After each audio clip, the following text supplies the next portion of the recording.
these JVP, NPP supporters are laughing at his death, saying it's a good thing. He's a human being. He can be a murderer. He can be the worst person in this earth, but he's a human being. I just want to get this straight. So you feel that, taking over the president's house at that point, the presidential secretariat, trying to take over parliament, was probably not the right way. See, I also went to president's house. Not taking over.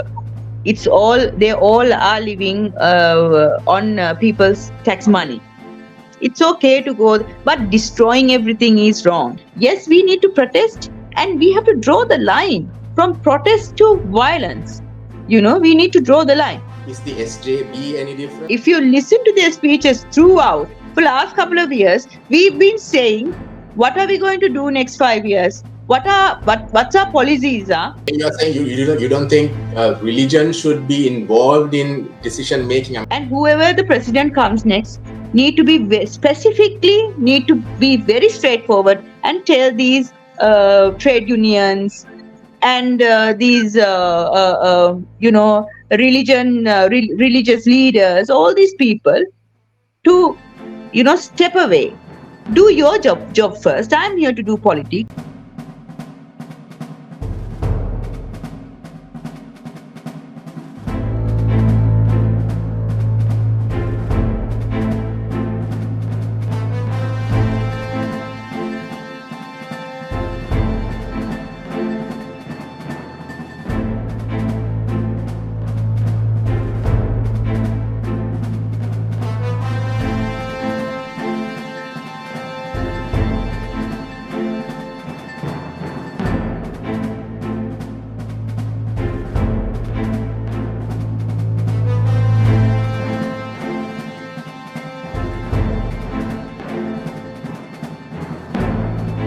Hello and welcome to another episode of On Fire here on Daily Mirror. I'm Easwaran Rutnam.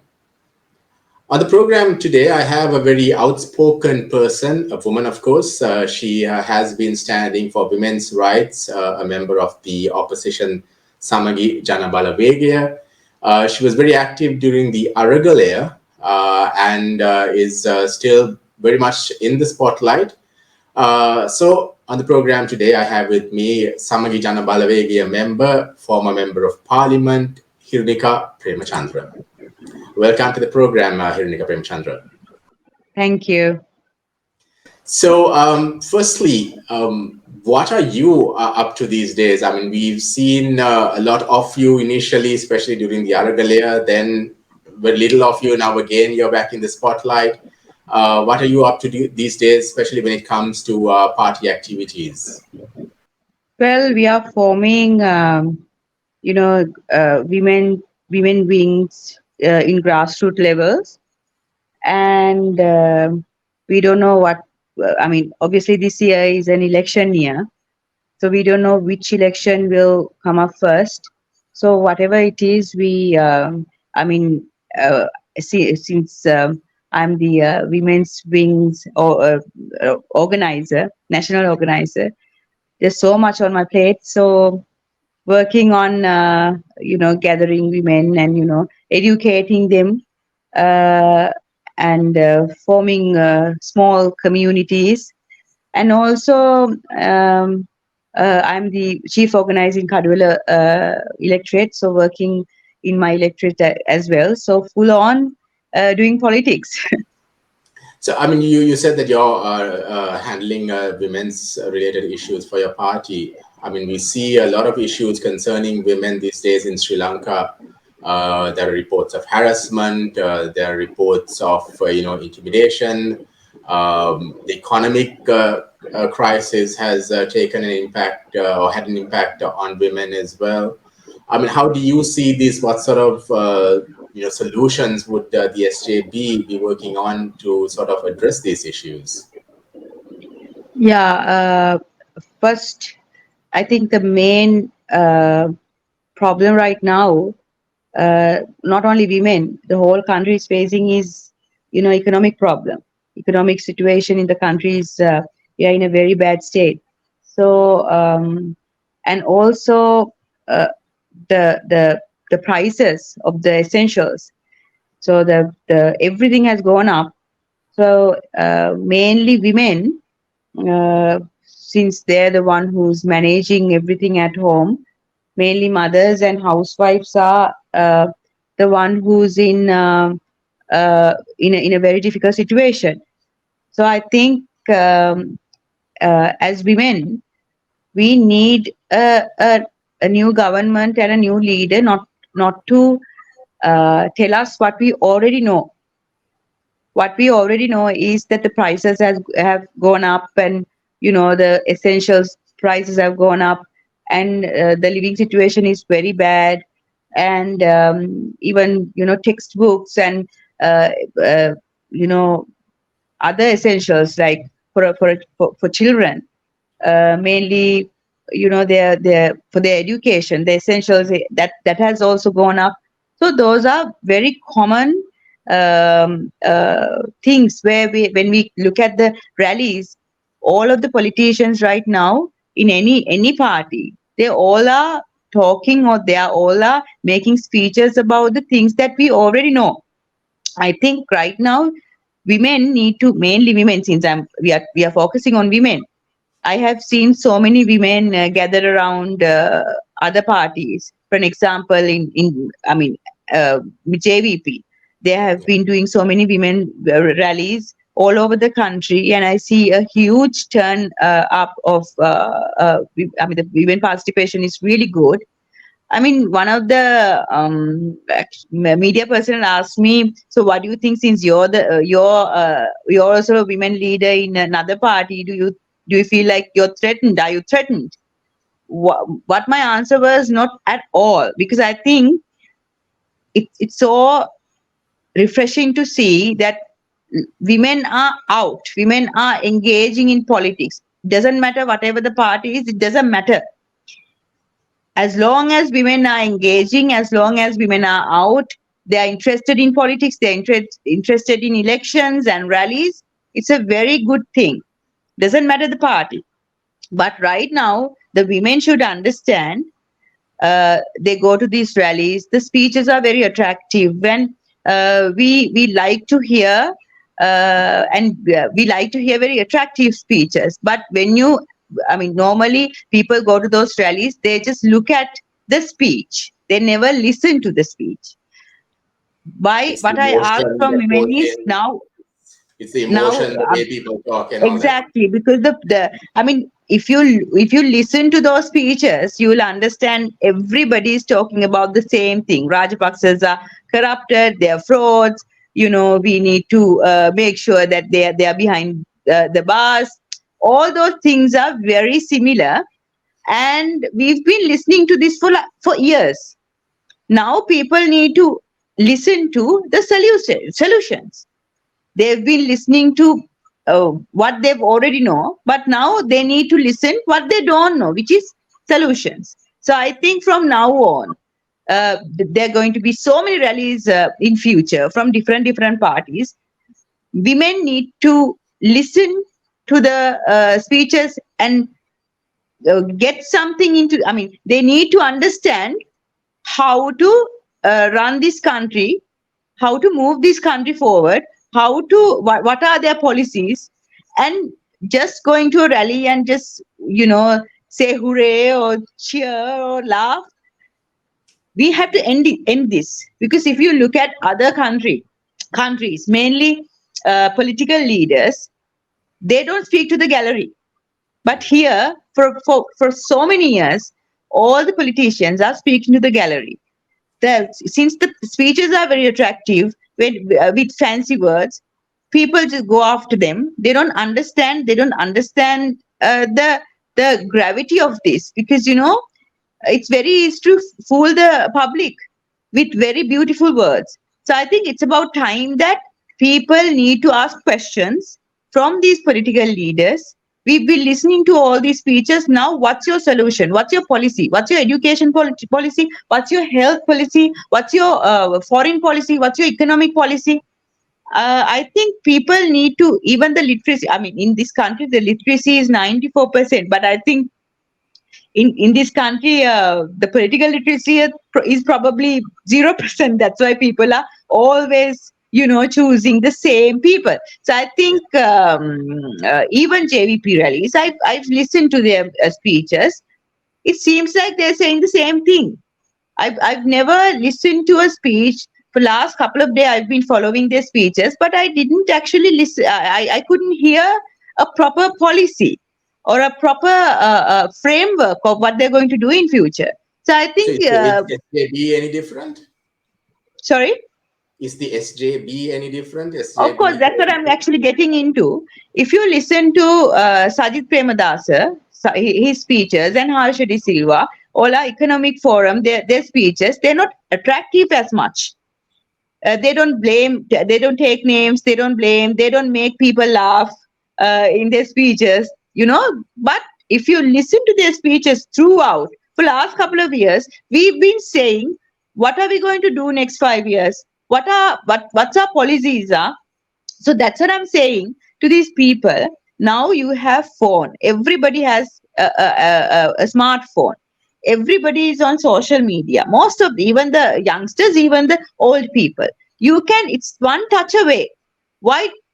Why can't they just, as public? Why can't we just go and click JVP website, click SJB website, click forward to a website, and find out what are they going to do in 5 years? Then you will get an idea who are we going to give the power, and what are they going to do in 5 years? I think it's about time that people also change their attitude towards politicians and politics, because we are in a very bad state right now, and we need leaders who can take this country forward.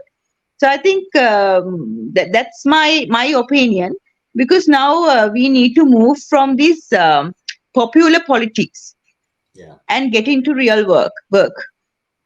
And has always been the issue, hasn't it? That people tend to still shift towards this popular politics. And popular speeches, yes. Popular speeches. So I mean, like you say, we need to move beyond that. Do you think the people are still ready for that? I mean, there's this See, saying in Sri Lanka, it's especially, on. is that people tend to forget very easily, and in Exactly. So other that's areas, why I say, yeah, no, we need a new culture in this yeah, country. We need a new political culture in this country. So if people are not ready, let's make them ready. How are we going to make them ready? As politicians, we need to change. As politicians, we need to change our path. We need to change our speeches. We need to, change our, the way of we are handling the rallies. Then people will also change. It's not, we can't change this in one night, but eventually people will adapt. So I think we need to get that. Not popular culture, but that different culture to these stages, and get people get them involved in politics, mainly. Like when you look at any political party stages, mainly the speakers and the popular faces are, they're the one who's delivering, their speeches. yeah, So I think it's about time that we take public their opinion, because public has been listening to the politicians for a long time. I think we need to get ideas from public now, and what their plans and what they think they need to be done. That's what I think, because now if you look at these main parties, uh, even the JVP and SJB are saying the same thing. Then why do we need to contest separately? We can contest together, right? So yeah, if people need to see a difference between the main, now we can't say now O2 is a main party. Now if you look at the political platform right now, the main parties are JVP, because they are the one who's engaging with the public. So JVP and SJB. So they need to draw a line and tell people why we are different from the other party. Even the SJP and JVP both have to do it.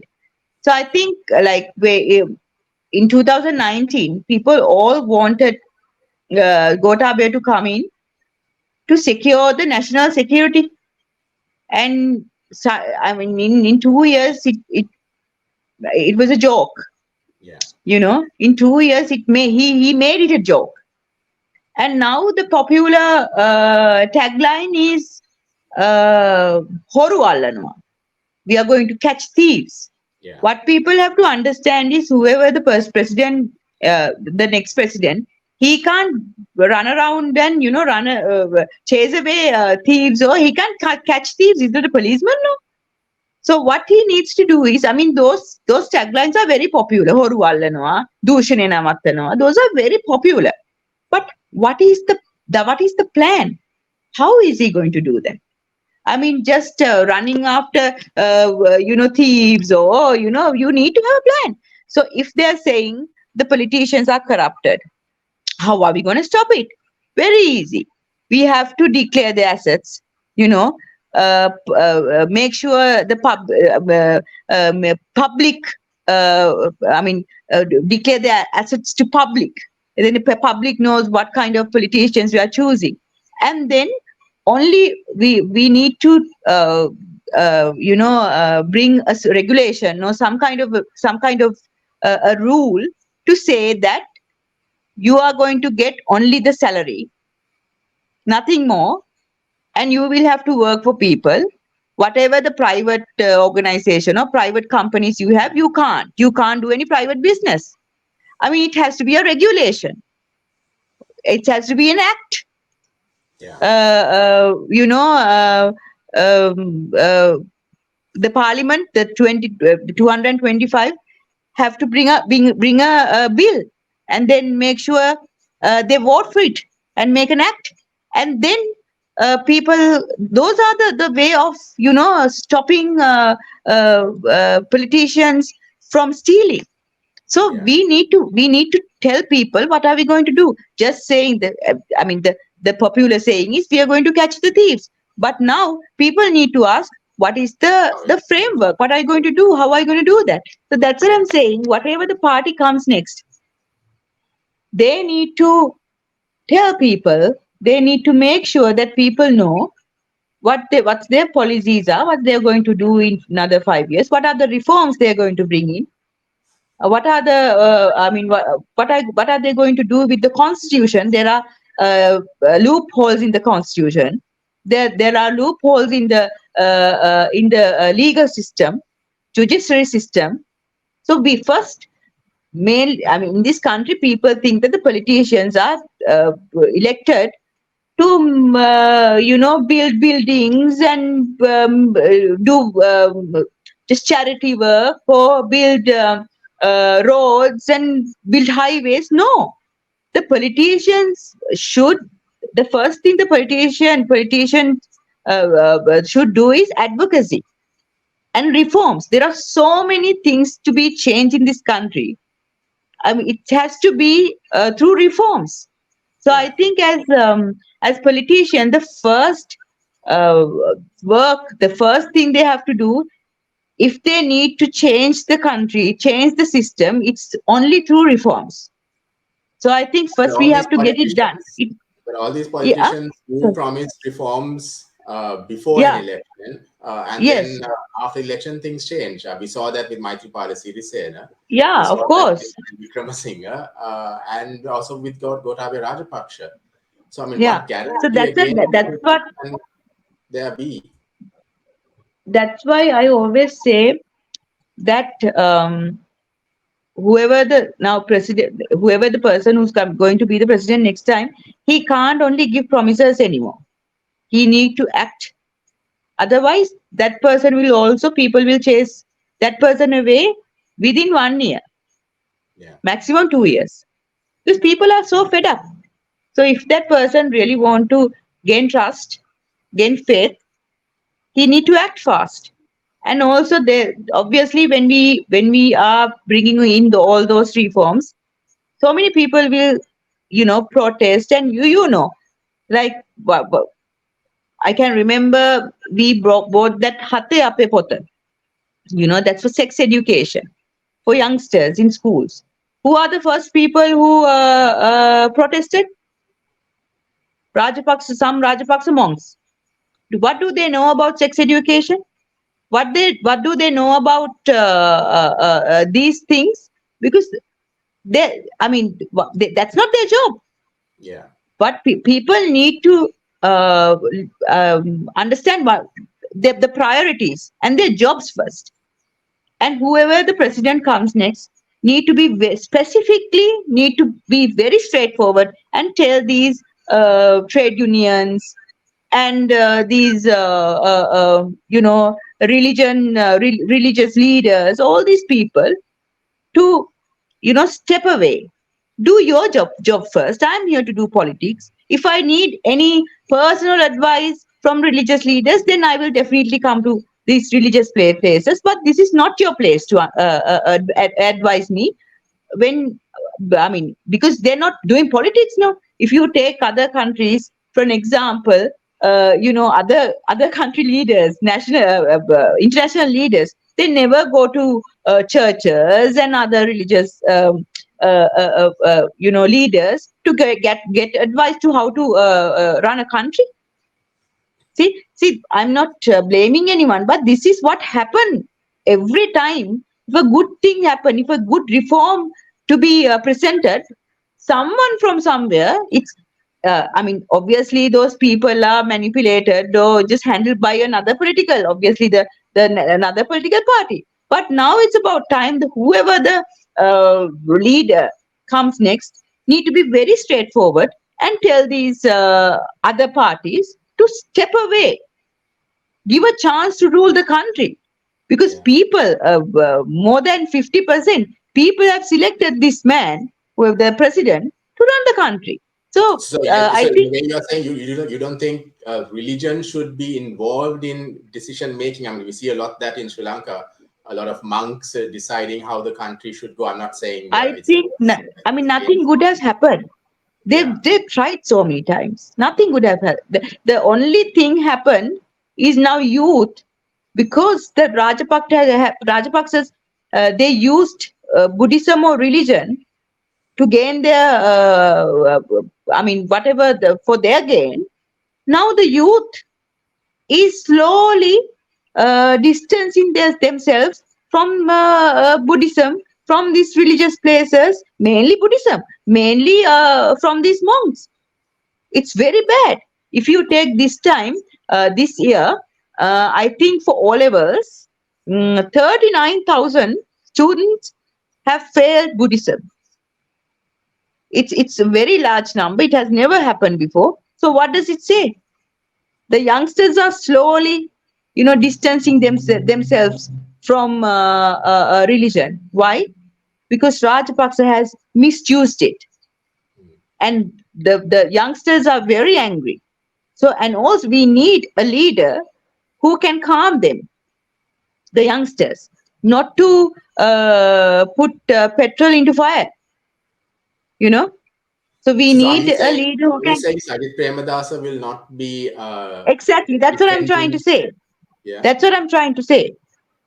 He has that uh, gratitude towards the monks and the culture and the religion and the temples and other religions. He has respect towards them, but he's not going to, and he has never been the person who how put words into anyone's mouth, or put yeah, like to how do I say, make uh, to gain something for him Yeah. by manipulating youngsters or anyone else. So I think people need to be more cautious, because the youngsters right now in this country are very angry. That's why I always say we need a leader who can calm them, and make the situation a calm place. But if you take other political parties, they're trying to you know, take this, make this an advantage for to gain power. This is very wrong, because this is not if we you know, look at the long run, they are also going to also be in huge trouble if they use youngsters to you know, make the to gain for their advantage. Advantage. Do you think the NPP is actually doing that? A lot of people think that the NPP is using I youth. feel like that. I'll tell you an example. Now, now recently, one of his not supporters, one of his members in his party has said that I'm going to say this in actual Sinhala words. Otherwise, if I say this in English, people might misunderstand, and it can be misrepresented. So the I think it was Nalin Hevage. He has said that වෙලාවට බුදුහාමුදුරුව බෝගහක් ඉස්සරහා බුදුනේ these are his exact words in Sinhala. So වෙලාවට බුදුහාමුදුරුව බෝගහක් ඉස්සරහා බුදුනේ බැරි වෙලාවත් කොස් ගහක් හරි පොල් ගහක් හරි ඉස්සරහා බුදු වුණා නම් අපිට කොස් ගෙඩියක්වත් කන්න වෙන්නේ නැහැ. So when we listen to when a matured person, a Buddhist, hear this statement, that person will get angry, or that person will get, you know, upset, and sometimes that person will laugh. I mean, Mm. take it as a joke. But you have to understand, a youngster would never take this as a joke, or what they will understand is ඇත්තනේන අපි මොකටද ගහකට වදින්නේ, you know. Mm. So that is very dangerous, Ishram. The reason is that බුදුහාමුදුරුවෝ we say that අනිමිස ලෝචන පූජාව කරා බුදු වුණාට පස්සේ භෝග දිහා බලාගෙන කෘතගුණ දක්වන්න. That's the reason. Mm. දවස් 7ක් කෘතගුණ දැක්වුවා. ඒකෙන් අපිට කියන්නේ that teaches us to repay, you know. Yeah. That's the lesson he teaches us. ගස්වැල් වලට සතා සිව්පාවට පවා කෘතගුණ දක්වන්න ඕනේ. So there's a huge different lesson in that act. But by saying these kind of things, gradually the youngsters are understanding something else. Mm. You know, they're laughing at the Pirit Nula. They're saying it's a fashion to show that you're Buddhist. Pirit Nula ta hina වෙනවා. But the Pirit Nule adahasa tamai, after 2-3 days it gets dirty. Yeah. So that's the main lesson the Gautama Buddha had taught us. What is it? Anitya bhave. You know. So what I'm saying is, these kind of lessons, they are misrepresenting it. They're trying to they're saying another, they're trying to teach another lesson to the youngsters. They're very naive, they're very fragile, very easy to manipulate. So that's the dangerous of it. That's what people have to understand. I'm not trying to see, I'm a Buddhist, and as a Buddhist I respect all other religions, all other religious leaders, and all other you know, cultures. But what we have to understand, if you're slowly doing this to one religion, they're slowly doing this to other religions as well. Yes, the religion should be keep away from politics. I completely understand. Mm. Okay, the monks and the religious leaders should be in their you know, respective places, religious places. But here the problem is that these people are slowly brainwashing youngsters. That's we have to understand that. So I think we need someone who give that respect to the religious leaders, and also calming the youth, keep both these subjects, in different places, not to get involved, and not those religion, not those religious leaders or religion to make sure that it's not I mean, it should not be in politics, or we should not get them involved in politics. Politics is a separate thing, and religious is a separate thing. But with that, we need to give them that respect also. Yeah. What will happen when there's no culture in a country, no religion, no beliefs in a country? What will happen? So that's what I say. We have a beautiful culture. We need to maintain that culture along with the religion, and not brainwash people to step away from all these things, There because has to be this, a this balance, country, proper balance. there should be a balance. And what I'm afraid of right now is what this mainly NPP trying to do. Now, recently they have said that in their constitution, they've stated, but it's not in their constitution. I think they misread it. They said that one miss, I think it's Samanmali Gunasinghe, she has said that they're going to legalize prostitution. Yeah. That's in their manifesto. I have read their manifesto. Yes, that's in their manifesto. But what I'm saying is that even a prostitution herself would never want to do this job. I mean, she doesn't want. Yeah. A lady, a woman would go to that profession, because when there's nothing left to do. Okay, so if we are legalizing it, what my next question is, what if that those people decide from tomorrow onwards, I'm going to send those women to another country to do prostitution?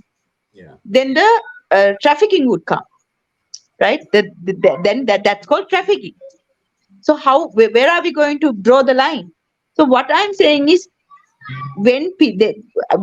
those people don't have a proper framework of how to get these women how to get them involved in the economy, these are the things they say.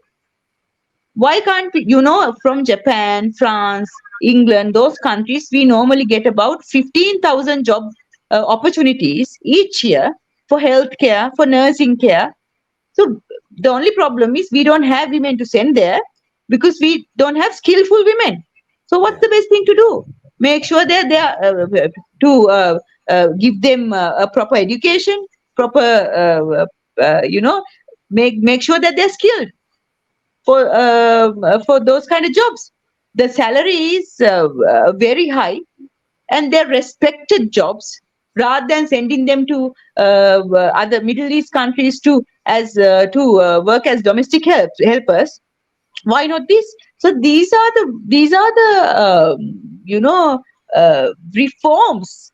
These are the new policies, or these are the new frameworks we should bring in, not to say these kind of um, non-practical things, Yeah. like legalizing prostitution and all that. See, Sex work. so what I'm saying is, these people are slowly changing the culture.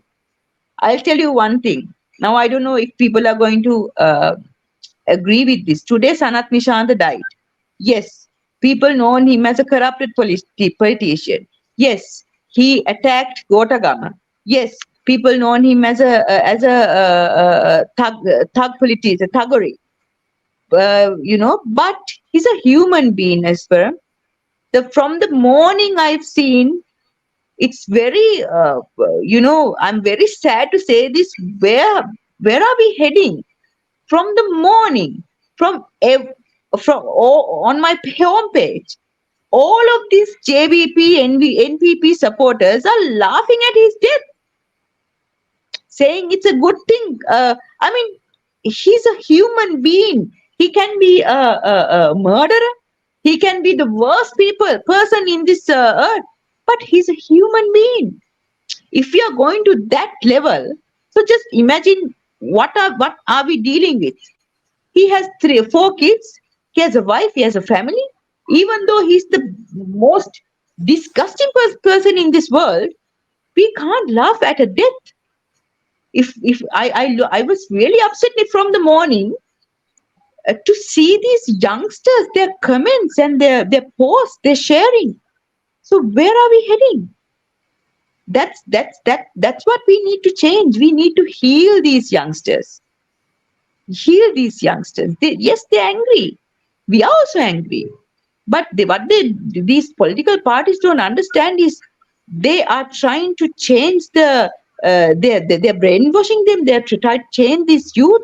So just imagine in few years, these youth will take weapons.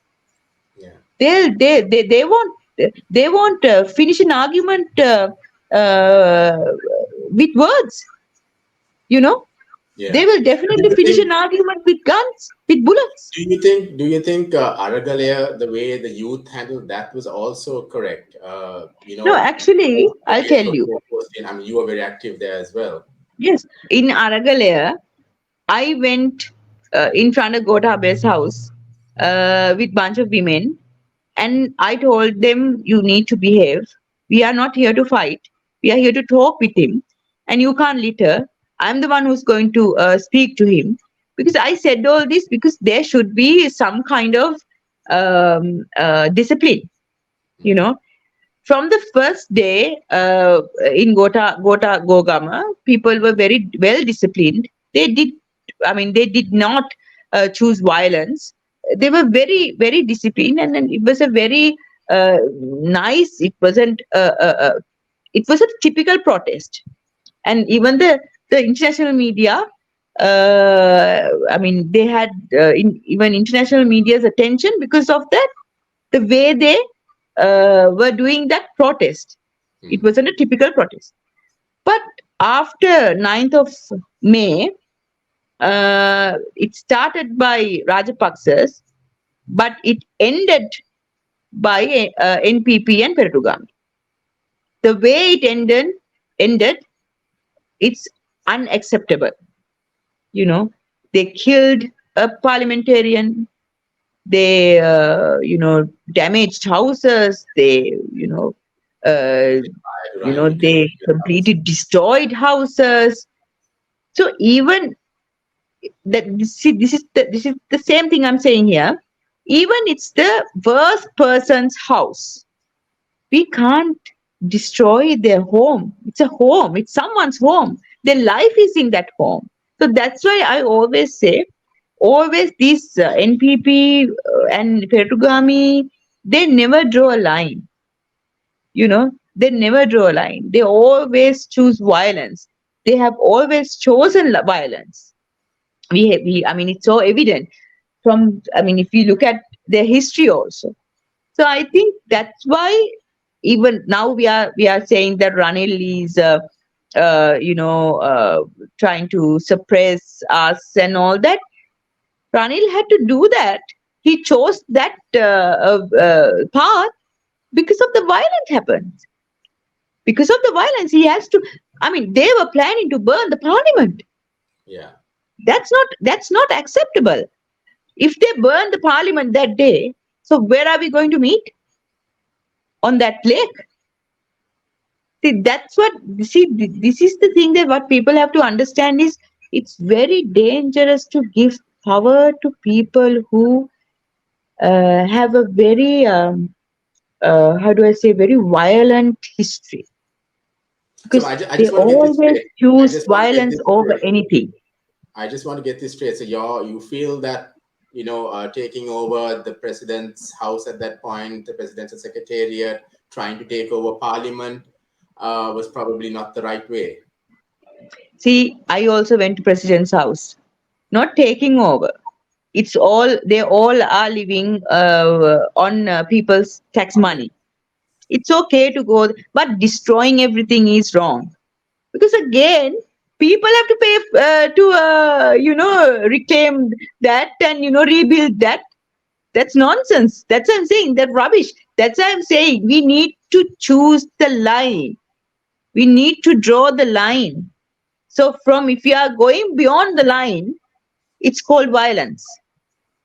Yes, it's okay to go and I mean look at the president house, look at the it's okay when we can't when you're doing a protest, we can't pick and choose what we are going to do, but at least the least thing we can do is draw a line and not to choose violence. Mm. But they chose they did they're the one who have chosen violence, and now look, now they're saying, everybody's saying that Ranil is suppressing us. Why? Because they're the one who gave him the chance to suppress everyone, you know Yeah. so I think that's what my personal opinion is. And what is, I mean, there's a lot to talk about. Unfortunately, we're running out of time. I'm just going to quickly jump into two main points. One is, of course, the reason that you're in the spotlight again these days is Duminda Silva's the court order again. Um, are you confident that this will remain? We've seen every time there's a change in government, depending on who comes to power, of course, whatever the previous government did or whatever cases were or whatever rulings were at that point are turned suddenly. Do you think Yes. that this is also something that will stand? Now the next president will be either Sajid Premadasa or Anurakumara Dissanayake. They both need to understand this is a very this case has been, I don't know, it was one hell of a journey for 13 years for us as a family. And we struggled. It's I don't even want to remember the struggle we went through, but it was very difficult as a family. And now the court, the judiciary has, you know, shown the people that nobody is above the law, even the president. And now, because of this president's pardon, also, president's powers got humiliated. President got humiliated. Now, this case is in a very fragile place. So, if someone comes next, if that person decide to give the president pardon, no, uh, then that person will become the laugh of the town. Because anyways, this is this case is too how do I say, too messed up. Yeah. So I don't think that my leader Sajid Premadas will go to that level. Also, if Anura Kumar Dissanayake comes, he's also won't go to that level. And what is your plan, Hirunika, now? I mean, you were an MP earlier, you were in local councils as well. Are you looking at coming back to Parliament during this election year? At least Yeah, if contesting? there's an election, we don't know. We only have to ask the president what's the election is going to be, or is there really is going to be an election. So if he decides to, I think if I look at from his shoes, if I get into his shoes and think, I think it's much useful for him to call a general election first, because this parliament is going to be the messiest parliament Yeah. uh, in history. And when, as much as it's I mean, as much as it's complicated, you know, it's much more easier for Anil Wickramasinghe to handle, rather than getting bulk, I mean, group of people to his side. It's very Yeah. easy to pick one person, and I mean, he's a very big time manipulator. I think it's going to be very easy for him. Right. So if he's thinking about himself and becoming the next president again, or I don't know. I mean, it's very unlikely he'll be the president next. But if he's still thinking about at least staying in power at least one day, then he might call a general election, but I don't know if even if it's a general election or a president election, as organizers, we have to work so hard. So my electorate is Kaduela, a very leftist, electorate. So I'm working every day. So I think we can get, if next general election comes up, then SJB will get about 80, 85, maximum 90 seats. Nobody will get 113. It's going to be difficult to everyone. So we'll have to go for a coalition government. Let's see, it's in future, but now my prediction is that if parliament election comes up, SJB will get about 85 to 90 seats. So are you going to be contesting at the next parliament Yes, election? yes, I am. I Okay. am. Okay. Right. We'll have to leave it at that. We've run out of time. A lot of stuff that we discussed. More time would have been needed to discuss more issues. But thank you for being with us on the program today, Hirunika Premachandra. Thank you so much. And that's all the time we have for you for On Fire for this week. Till next time, stay safe.